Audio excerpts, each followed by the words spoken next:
Welcome to Our Soul Whisper with Cathi Belmont and co-host Dr. Pat, a sacred space for self-discovery, healing, and transformation. At the heart of Our Soul Whisper is the sacred truth. When we pause and listen inward, the soul always speaks. This show offers a safe, empowering space where those whispers are heard, honored, and lovingly guided into full expression. Each episode invites you to be curious about yourself and the reality you're in, while gently reminding you that you are exactly where you need to be. Let today's message settle in your heart. Maybe even journal about it. And if something resonates, peace, clarity, or insight, pass it along to someone whose soul might be calling for the same. Keep listening inward. Your soul knows the way. Our Soul Whisper starts now.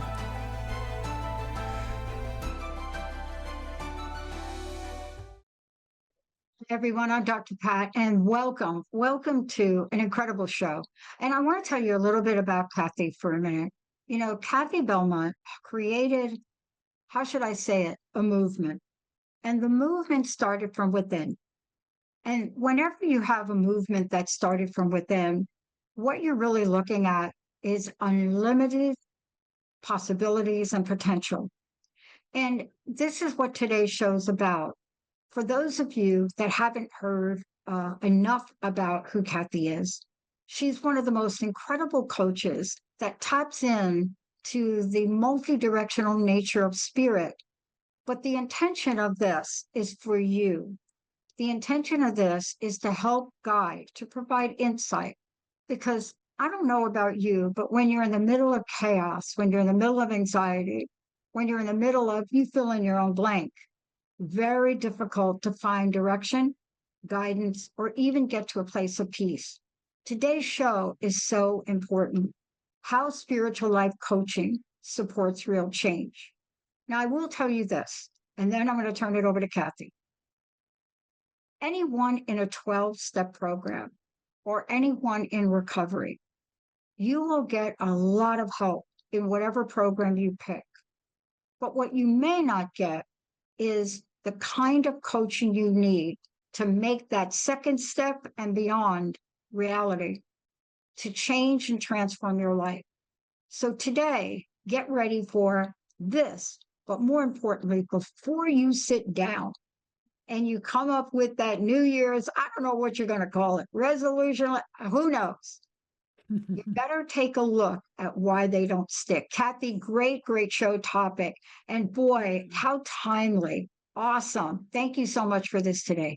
No, you're welcome. I was just, obviously looking at, New Year's and, the end of a year, end of a cycle. We all have cycles in our lives, but a lot of us tend to go to, okay, well, what do I want to do in the next year? And it's really looking at what change do we really want to make and making them stick. And also really focusing, we'll get on a little bit later, is acknowledging ourselves how far we've come through the new year.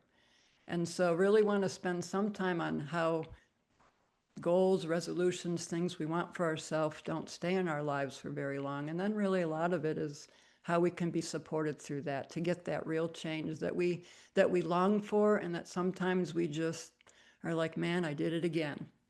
Well, there's always next year.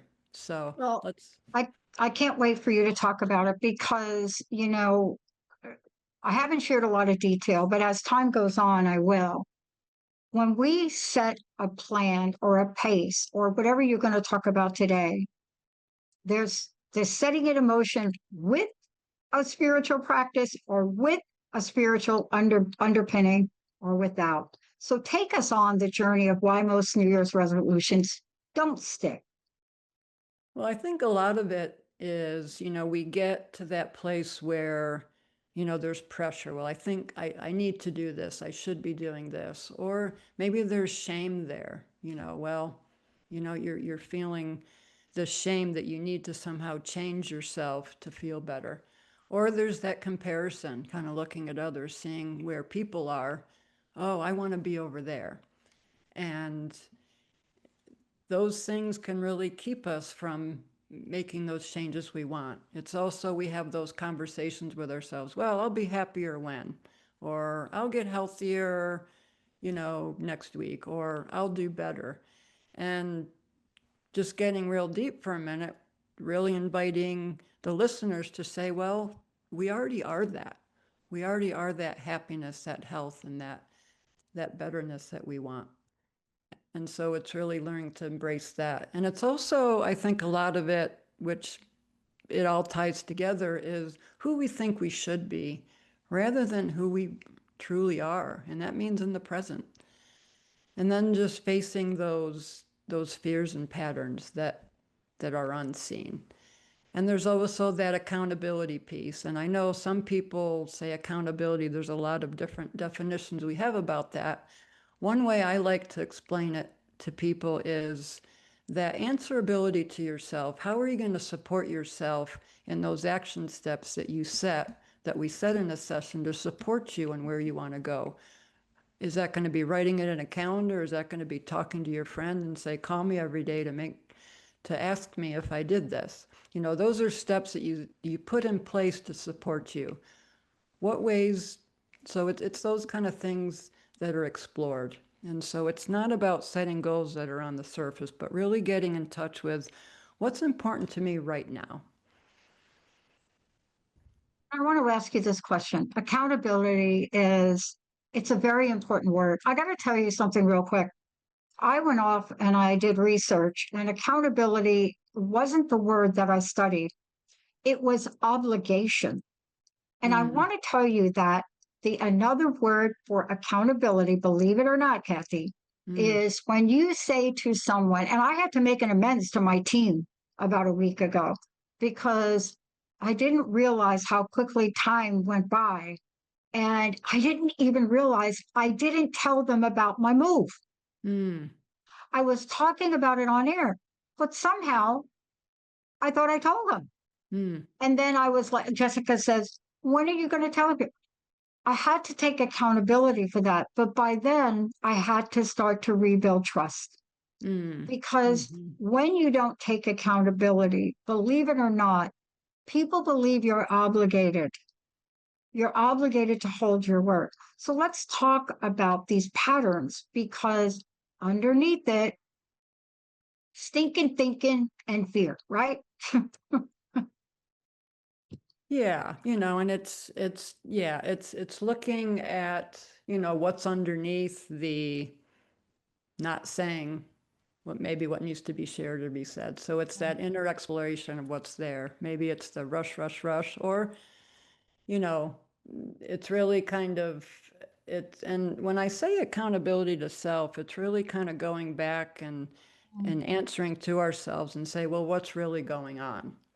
And when we can do that, it tends to really come out and express maybe what we need to say to others. Yeah. Can you talk about that more? Because underneath it, I mentioned trust between other people. But what happens when we don't trust ourselves? If we don't trust ourselves, if we don't have that inner trust, I mean, one way I find is when I don't have that inner trust, I tend to look outside for that. And that doesn't always work. Yeah. Yeah. And so, and I think too, we have that energy if we don't trust ourselves, others don't have that trust either. So I think it's this, everything's energy, and it's that inner strength to where we can say, yeah, I trust myself on this one. And when you say something or make a decision from that inner trust and knowing, people get it. People get it energetically. And I think we tend to forget sometimes that, we think we're fooling others, most importantly, ourselves, but we think we're fooling whoever. And people picking up on that energy. And the more conscious our planet is becoming about things and the openness, people pick that up. So So, can we talk a little bit about life coaching and what life Yeah. coaching does? And there's a Yeah. distinction between life coaching and spiritual life coaching. So, Yeah. tell us a little bit how life coaching helps people with this. Because I know for me, I have five coaches. Yeah. Why? I need five, um, right? For different reasons.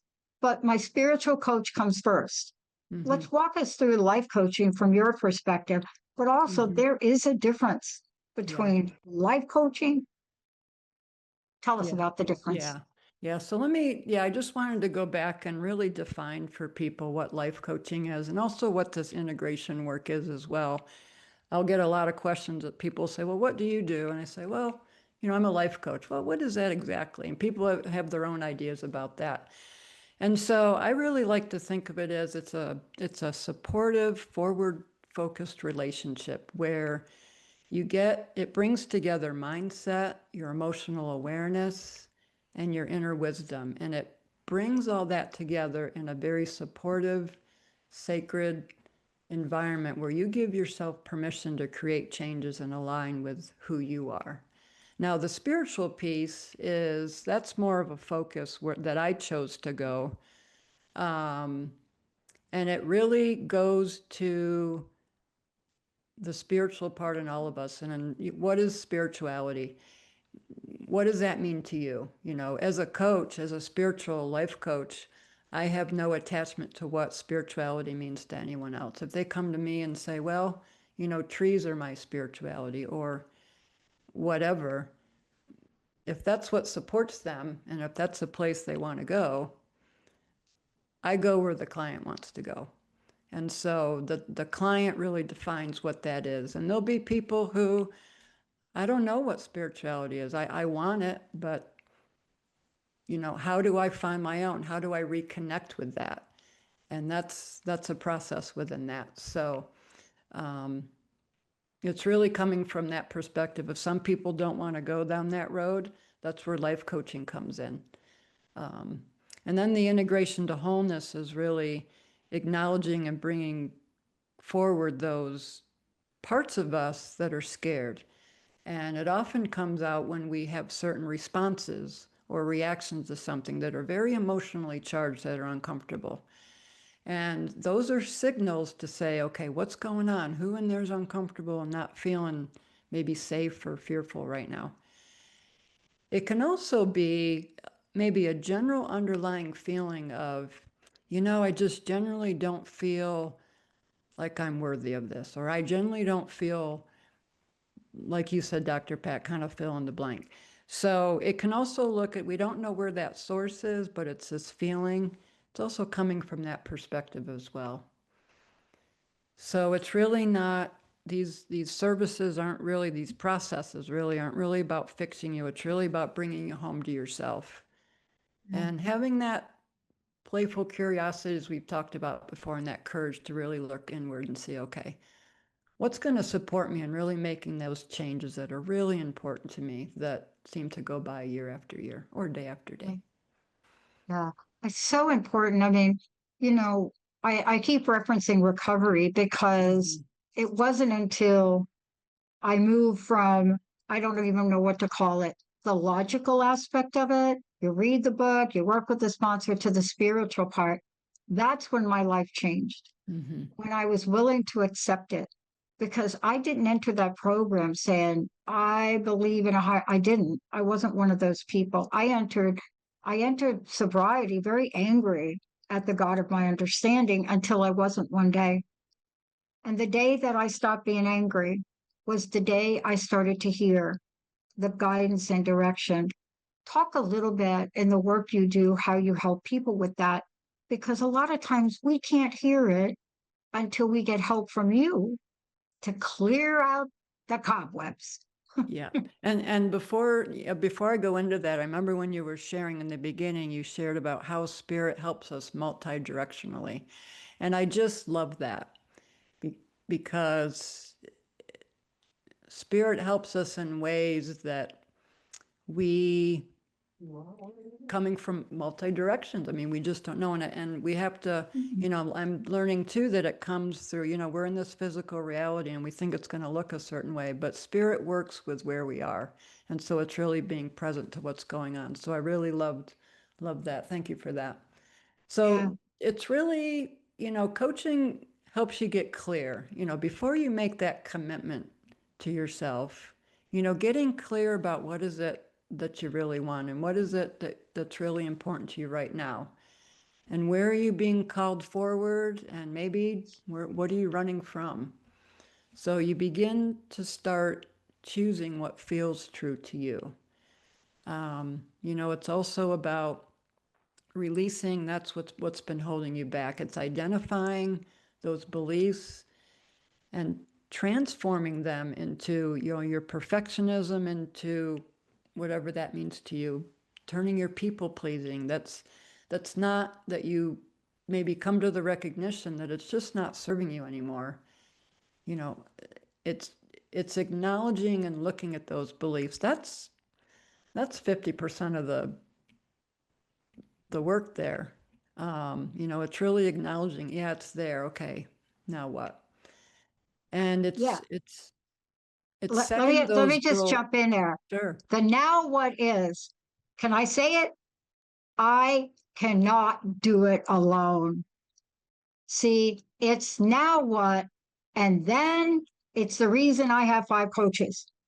Now Mhm. what? And then you spend the same clogged up process Yeah. you have, Mhm. and you start spinning. And guess what happens, Cathi? It gets Mhm. worse. Yeah. So, other than that, you're the now what? Yeah. Yeah. It's creating that space. That's what I found most powerful when I went through my training and then doing the coaching I'm doing. I got in touch with that sacred space where, you know, I as a coach am present. You know, I'm creating that presence, that sacred space for the client to come in. And I set that space even before we start the session. So when I meet with a client, they're in this sacred space already set, and it allows them to go where they want to go. And I think, you know, it's a powerful place, because if we don't feel safe and we feel like our coach is distracted or not present with us, we're not going to go there. And so I know with me having that space, it's given me the courage to go way down. And it could be one question, it could be one word that's said that could just explode into this awareness and like, oh my gosh, whole new world. So that's where, you know, I think I said last time, I like to think I do it alone, but you're right. When we get into our head, things start spinning. And to have that consistent support to say, you know, hey, let's look at this. I went into a tailspin last week. Well, let's get back on and look at it. So it's you know, we're here to help. We're here to assist each other. We're here to learn from each other. You know, we're as a coach, I can maybe I'm the student right along with the client. I learned so much, and I seem to always resonate with something so much. So Mhm. it's really I love that coaching is defined as a partnership, because that's what it is. Yeah. Gloria Steinem said something to me a number of years ago, and it stuck with me. And she said, Pat, we stand on the shoulders of all that have come before. And I didn't realize that what she was talking about is what you just said. It's not just standing on the shoulders of our mentors, it's standing on the shoulders of our clients who reveal themselves at the most vulnerable time. So, Mhm. can you talk about the integration of wholeness and what some of the coaching steps are and what you do with people? Yeah, it's really the person will maybe have an experience, and they'll say, you know, I went to this place, I went to this very fearful place, or these emotions of not being supported, not being loved came up. And I invite the client to go inside and ask who inside is uncomfortable. And then that starts the journey. that starts the journey of the acknowledgement of what needs to be expressed and said. And, sometimes that part of us is ready to come back into the present. And, sometimes it's not. And that's perfectly fine. It's really, there's no correct way, and it goes, it's an inner journey. It's very independent with the person. It's a sacred place. And I treat it very seriously. It's a very delicate place. There's a lot of trust there that, wants to come in. I mean, it's a place where you want to hold trust and sacredness, love, and a space where that part of us who maybe wasn't in that place, give them that space. And they also have the opportunity wherever they go, do you want to leave where you are? Giving that part of us permission that we didn't feel we had before.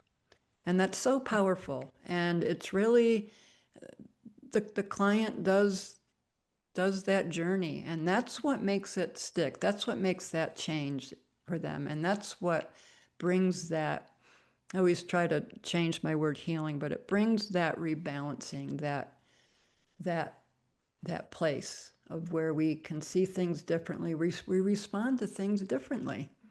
Yeah. And it may sound very simple, but it's so impactful. So impactful. Yeah. Talk a little bit about how coaching supports people in a deeper way, especially the work you do about clarity before commitment.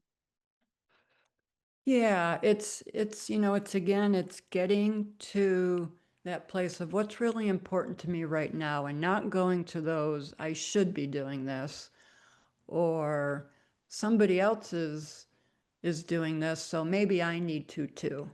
It's really going on the inner and asking, what's important to you right now? What is really important to you? Is it your spirituality? Is it feeling more safe in the world? And again, kind of looking back at, we say we want more of this, but what's underneath that? What is it? You say you want more money, but what's really underneath that? Well, I just really want to feel supported and that I'm taken care of. That's the juice. That's the meat. That's where you really start going and saying, okay, yeah, that's what it is. And that's where it can take off. So it's really getting clear before you make that commitment. And that's what I mean about real change, asking yourself those questions. And it's just inviting people to say, instead of I want, I should, I need to, what's going to help me feel strong and energized? Yeah. So, Well, Cathi, I've talked a million times about this being a 9 year and how it's an ending year. And part of the other thing that I know spiritual coaching does is it helps us release things that have been holding us back. And if there was ever a time to do that, it's now. But we do that. In fact, don't we do that so you can help people with spirit aligned goals? it is. Yeah. It's getting in touch with, once we get to what's really important to us, that's where you're really in touch with really important. And that's where the conversation changes.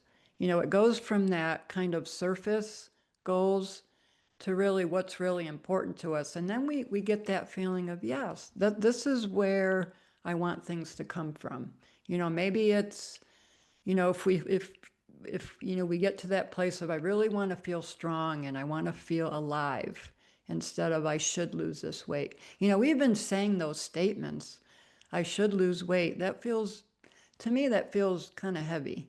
But if I say I want to feel strong and I want to feel energized, my gosh, there just brings a lightness to that. And that's so important, to get in touch with those feelings. Even if we can do exercises for a week of what sounds better, what feels better to me, what resonates. That's the soul of us speaking to us. And that's really about learning how to listen for that. And as a coach, if that's where the client wants to go, that's where I really, in the spiritual focus of it, a lot of the questions are, what's your soul telling you right now? What's your heart telling you right now? Is it telling you that you need to lose weight, or is it saying it wants something more?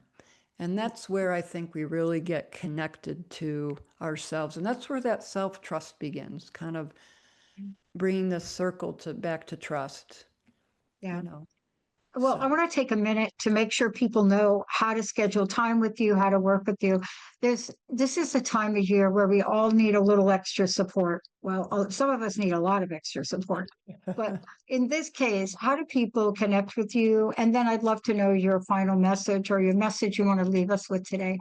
Yeah, I would say just visit OurSoulWhisper.com and check out the website and go to services. There's free consultations.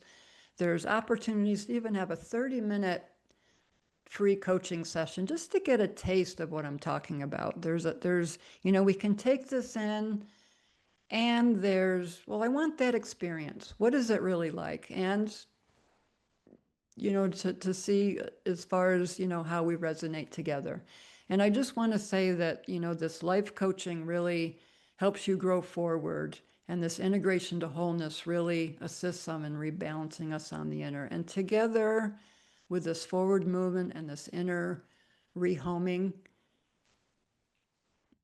it brings us back to ourselves. And I think, that's the ultimate, bringing us back to the inner. And who are we? Seeing our Thank true you, self. Cathi. Yeah. Thank you so much. Thank you for reminding me, especially, that free will is great, but it's not spiritual connection. Thank you, Mm. Cathi. Happy holidays to you. Yeah. And for those of you out there, let's take a short break. We'll be right back with more. Thank you for listening to Our Soul Whisper with Cathi and Dr. Pat. Tune in every first and third Wednesday at 11 a.m. Pacific on TransformationTalkRadio.com and subscribe so you never miss an episode. Take a moment now to breathe in and reflect on today's message. If it brought you peace, clarity, or insight, let it settle in your heart and maybe even journal about it. Remember to like and share this episode with someone who's ready to listen within. May our soulful echoes ripple outward, awakening awareness and deep remembrance. If this show touched something within you, share it. Let's create a world where most of us pause, listen inward, and allow our light to shine. Visit OurSoulWhisper.com for more.